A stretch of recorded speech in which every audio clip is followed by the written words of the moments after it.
Halo, assalamualaikum. Bagaimana kabarnya hari ini, anak-anakku?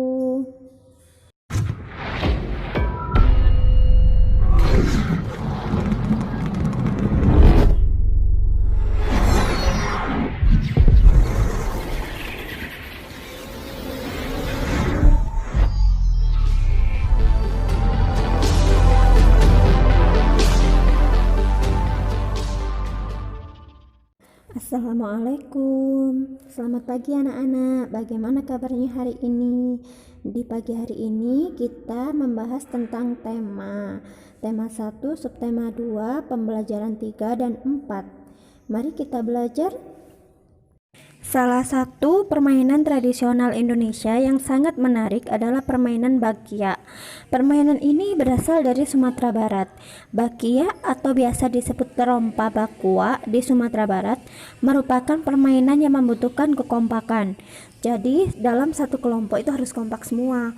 Kalau ada salah satu yang tidak kompak, maka semuanya akan jatuh.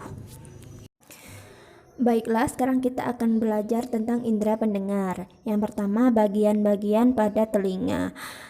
Telinga terdiri atas 3 bagian, yaitu telinga bagian luar, bagian tengah, dan bagian dalam. Untuk tiap-tiap bagian sudah dibahas di pertemuan kemarin.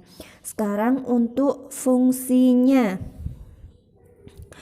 Untuk fungsinya, telinga bagian luar biasanya berfungsi untuk menangkap suara dari luar, dan suara yang telah ditangkap lalu diteruskan lewat lubang telinga menuju ke gendang telinga.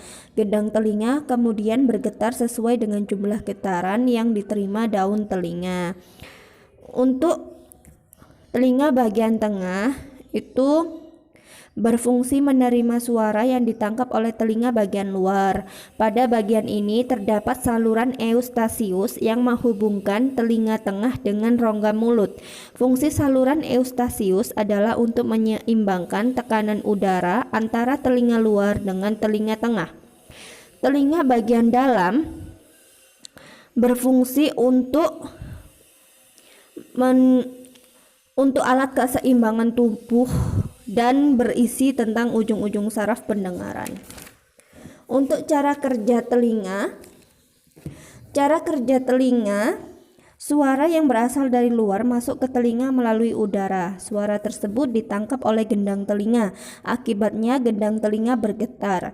Getaran ini lalu diteruskan oleh tulang-tulang pendengar ke telinga bagian dalam, tepatnya di ujung saraf. Oleh saraf, getaran tersebut disampaikan ke otak agar diolah sehingga kita dapat mendengar. Selain sebagai indera pendengar, telinga juga berfungsi sebagai alat keseimbangan tubuh. Bunyi atau suara yang sangat keras dapat memecahkan gendang telinga. Oleh karenanya kita harus merawat telinga kita. Yang pertama, cara merawat telinga kita yaitu dibersihkan bagian luar telinganya secara teratur.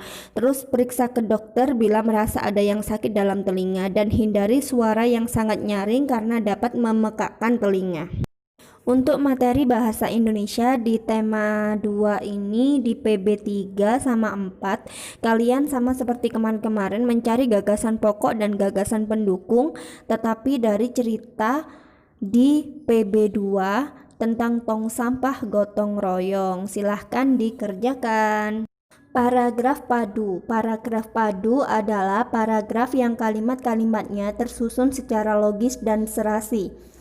Kalimat-kalimat penyusunnya harus memiliki urutan yang logis. Selain itu, antara kalimat yang satu dengan yang lain disambungkan dengan kata sambung atau konjungsi yang sesuai membentuk keserasian. Langkah-langkah menyusun paragraf padu. Yang pertama, pilihlah tema atau topik yang akan dibahas. Yang kedua, buatlah kalimat utama yang memuat ide pokok atau masalah yang akan dibahas.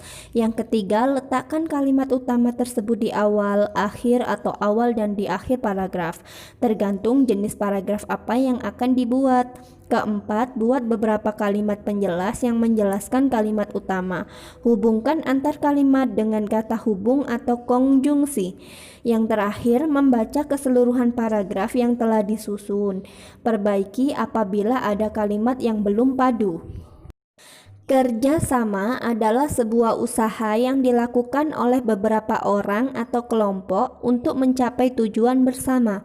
Kerjasama merupakan interaksi yang sangat penting bagi kehidupan manusia, karena manusia adalah makhluk sosial yang saling membutuhkan.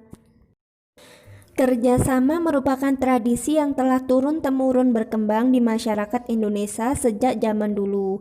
Kerjasama mempunyai sebutan yang berbeda-beda di beberapa daerah di Indonesia, seperti keringan di Cilacap, emosi di Bulukumba, bari di Ternate, gugur gunung di Yogyakarta, hoyak tabui di Pariaman.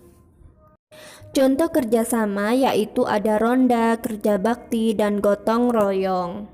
Kerjasama antar umat beragama yang mencerminkan norma dan nilai-nilai Pancasila. Sila ke-1 antara lain ada toleransi beragama, menghormati orang yang sedang melaksanakan ibadah, bekerja sama dan tolong-menolong, serta tidak memaksakan agama dan kepercayaan. Terima kasih untuk hari ini. Sekian dulu ya Bu Iva akhiri. Wassalamualaikum warahmatullahi wabarakatuh.